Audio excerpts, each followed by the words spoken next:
Hello again, YouTube. I'm at it again, and here is a brief video on a LAN Party computer. In particular, a cheap LAN Party computer.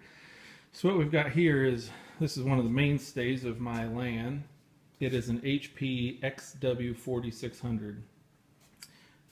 The front of it there, kind of get a little bit of a better look.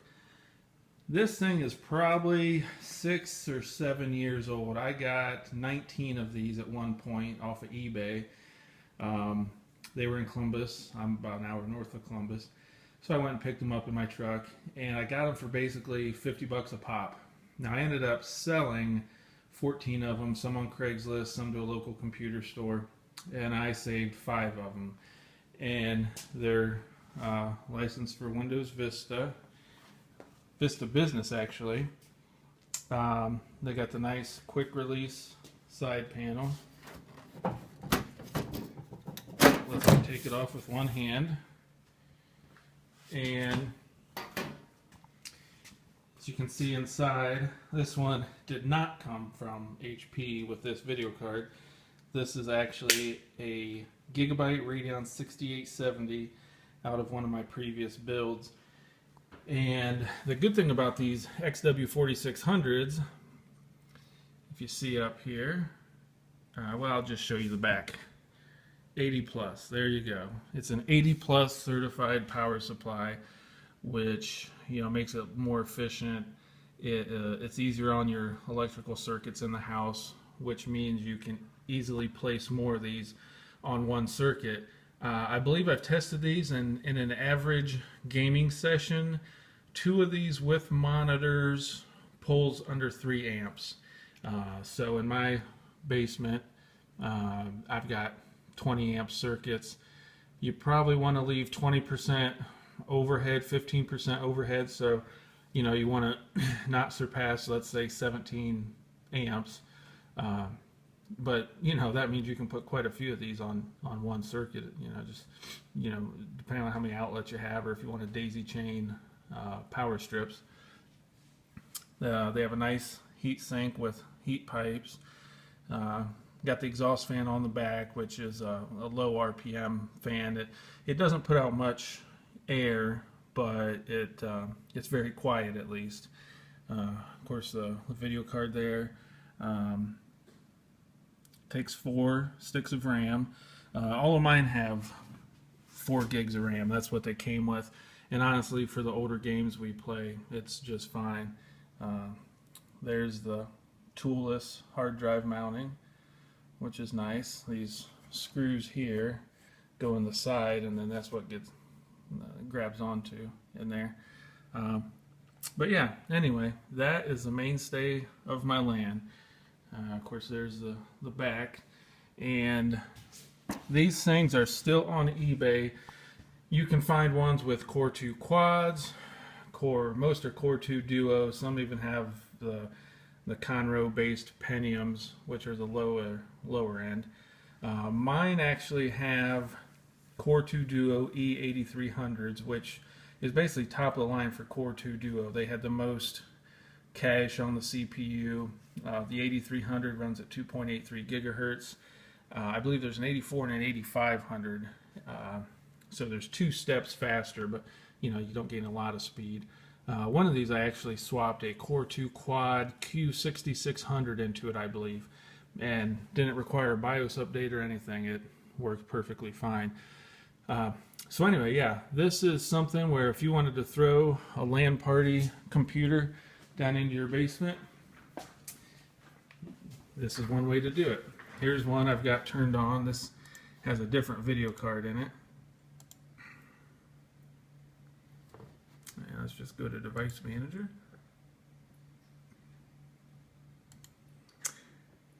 This actually has a NVIDIA GeForce GT 545.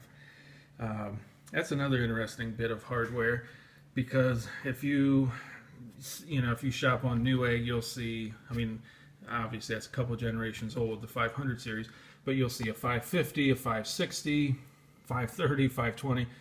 Well, the 545 was an OEM Dell and Alienware model, so it's actually a fairly capable card. Now, maybe not by hardcore gamers standards, but if you check on eBay, and I guess I'm going to let one of my little secrets out of the bag here, but yeah, I think when most people search on eBay, they're searching for a 550, a 560. They see a 545, they don't know what the heck it is.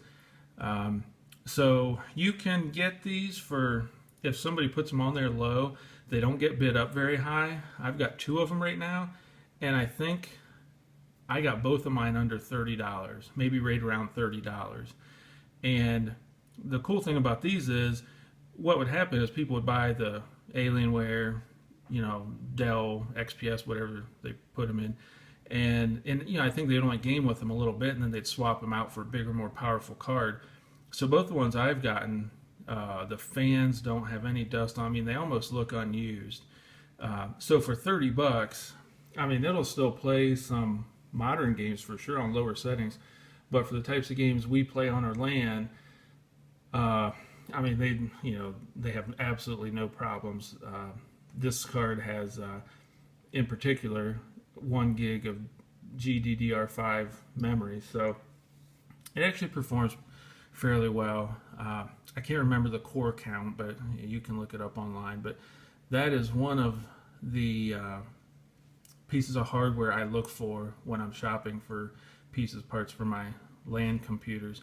Because obviously the principle of this whole thing is, you know, you don't want to go out and take out a second mortgage on your house to build your basement LAN party. It's something where, you know, everybody's got to have a hobby, and of course a hobby is usually something you put money into on a gradual but consistent basis, and that's kind of how I build up my LAN. You know, $100 here, a couple $100 there, and you know, if you watch eBay for something like this, say the GT545, one of the other video cards I look for is the Radeon 4850s and 4870s. Most of those only have 512 megs of memory, but they have a 256-bit memory bus, so the memory bandwidth's pretty nice. That GPU on there is actually still kind of powerful. I mean, obviously there's a lot now that's faster than it, but again, it's one of those cards that you can get on eBay for $30 or even under. At one point there was somebody that had dozens and dozens on there that were selling them for, I believe, $28 with free shipping. And again, they'll play some newer games on low mid settings, but the older games you can just max out, and they look nice. Our LAN parties, we play a lot of Far Cry. Well, here, let's just minimize this, and we'll minimize the League of Legends patcher. And there you can kind of see some of the games we play. MechWarrior Online is actually based on the CryEngine 3 engine, and this will actually play it. Rise of Nations, Doom 3, Dawn of War, Warcraft 3, Frozen Throne, Unreal Tournament 3, League of Legends. Yeah, this thing has no problems playing all these games. I'm going to go back over here to my tower. Just thought one thing I forgot to mention. This is a 475 watt power supply, and I will show you right, let's see if we can focus on it here. There we go. So you can see some specs on there. Maximum combined power, maximum combined power, maximum combined total output, 475 watts. So it actually has one PCI Express power connector right here, which I'm using on my card, and this 6870 required 2, so I actually used a Molex adapter, and this thing has gamed for hours, and the power supply has no problems pushing that card. The Core 2 Duos were, I think maybe they're rated for 95 watts, might be 65 watts, but that power supply is plenty powerful for these cards, and that's another thing that makes these things a great buy, because I mean, for what you can get these systems for on eBay, usually you couldn't even go out and buy a 500 watt 80 plus rated power supply, a good one, for you know, the $50 you might find these for on eBay. So it's right now, this is my go-to system. I have 5 right now, which are going to go at these 5 desks. I've got one set up already. There's another one way down there against the wall. There's another one on the other side of that black tower. You got this one here, and then this is my 5th one. And I plan to get 5 more. I've got so much work to do before our Frag Fest at the beginning of October. But there you have it. That's probably the first video where I've talked about specific hardware, where to get it, how to get it, and the capabilities of it. So in my next video, I think I might actually go back to this other workstation and pull up League of Legends and just show how well it does perform in action. So thanks for watching. Bye.